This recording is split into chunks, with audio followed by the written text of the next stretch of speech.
বাড়িতে গোপাল ঠাকুর বা লাড্ডু গোপালকে পূজা করার অর্থ হল তাকে পরিবারের একজন সদস্য বা সন্তান হিসাবে সেবা করা। শাস্ত্রমতে গোপাল পূজার প্রধান অঙ্গ হল বাৎসল্য প্রেম বা ভালোবাসা।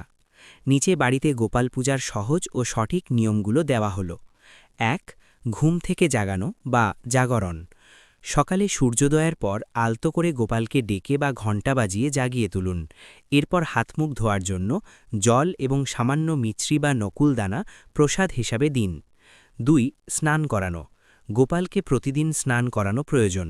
একটি তামার বা পিতলের পাত্রে, যাকে পঞ্চপাত্র বলা হয়, গোপালকে বসিয়ে গঙ্গাজল বা পরিষ্কার জল দিয়ে স্নান করান। বিশেষ তিথি বা পূর্ণিমায় দুধ, দই, ঘি, মধু ও চিনি পঞ্চামৃত দিয়ে স্নান করানো খুব ভালো। স্নানের পর নরম পরিষ্কার কাপড়ে আলতো করে শরীর মুছিয়ে দিন। ৩. বেশভূষা ও চন্দন। ঋতু অনুযায়ী গোপালকে পরিষ্কার পোশাক পরান, গরমকালে সুতির এবং শীতকালে উলের। এরপর গোপালের কপালে ও চরণে চন্দনের তিলক দিন। সাজানোর জন্য মুকুট, বাঁশি এবং গয়না পরিয়ে দিতে পারেন। ৪. তুলসী পাতার গুরুত্ব। মনে রাখবেন, তুলসী পাতা ছাড়া গোপাল ভোগ গ্রহণ করেন না, তাই প্রত্যেকটি খাবারে এবং তার চরণে অবশ্যই একটি করে তুলসী পাতা দেবেন। ৫. ভোগ নিবেদন। গোপালকে দিনে অন্তত ৩ বার অর্থাৎ সকালে, দুপুরে ও রাতে ভোগ দেওয়া উচিত। সকাল মাখন, মিশ্রি, ফল বা মিষ্টান্ন। দুপুর অন্নপ্রসাদ, নিরামিষ।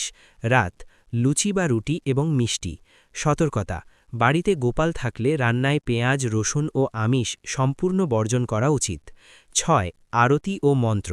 ধূপ এবং প্রদীপ জ্বালিয়ে গোপালের আরতি করুন।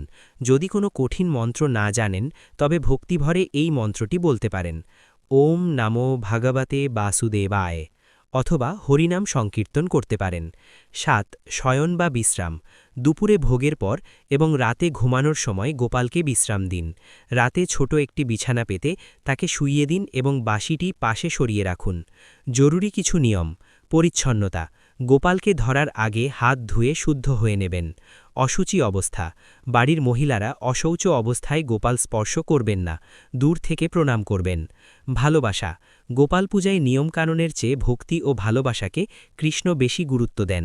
তাকে পুতুলের মতো নয়, জ্যান্ত শিশুর মতো সেবা করুন।